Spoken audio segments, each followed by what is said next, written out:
Welcome back to J Films. I'm J Films, and today I'm reviewing the new Predator movie called Prey on Hulu. This Predator movie takes the Predator formula back to the days of the natives, and instead of going up against big biceps, the Predator is now going up against bow and arrows. The first Predator movie is one of my favorite films of all time. It's incredibly iconic, it's so quotable, and the Predator is a badass. After that though, the Predator franchise has had its up and downs. There's been some decent ones like Predator 2 and Predators, and then there's been some not so good ones. I thought this movie really delivered though, and it is probably my favorite Predator film aside from the first one. Not that it's close, because the first one is untouchable, but I still thought this one was really good. 10 Cloverfield Lane is one of the most underrated films of all time, and I sincerely mean that. And when I found out that Dan Trachtenberg from that movie was involved in this one, I kind of knew it was going to be good. The Predator franchise has always struggled to find its place, and this movie really brought it back to its roots. It's about hunting and being hunted. The nice part about this movie is that it feels very reminiscent of the first film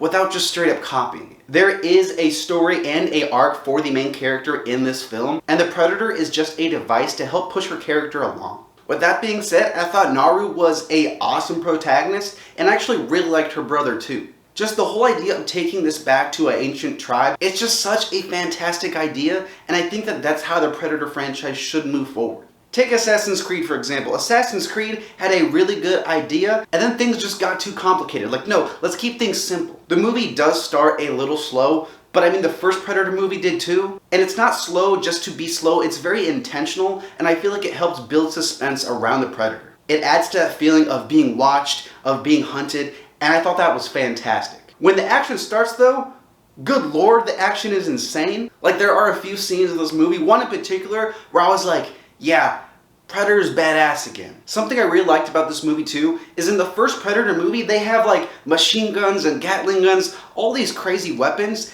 but here they just have bow and arrows and spears. Because the characters are so incredibly overpowered by the Predator, they have to come up with newer and smarter solutions to fight him. The movie does have callbacks, which is weird because it takes place before the first Predator movie, but there are references to the first film, but not to the point where it just feels derivative. Like, you know in Predators when Adrian Brody gets all mudded up and then he just does the same scene that Arnold does?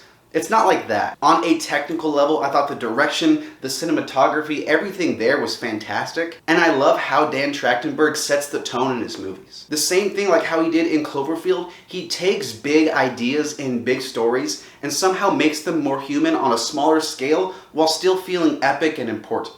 I saw somebody say on, I think, Twitter that this movie is for the Predator franchise what Top Gun Maverick is for that franchise, and I think that's incredibly accurate. If you are a Predator fan like me who loves the IP but wants to see it done justice in a new and interesting take, I think this movie is really worth checking out. It's not like the best movie of all time or anything like that, but it's very solid, and if you want to see good Predator, this is it. I'm going to give this movie a B+, and on the tier list for 2022, me personally, I thought it was ever so slightly better than Top Gun Maverick. Thank you so much for watching. Like the video if you liked it, subscribe for more reviews, and I'll talk to you later.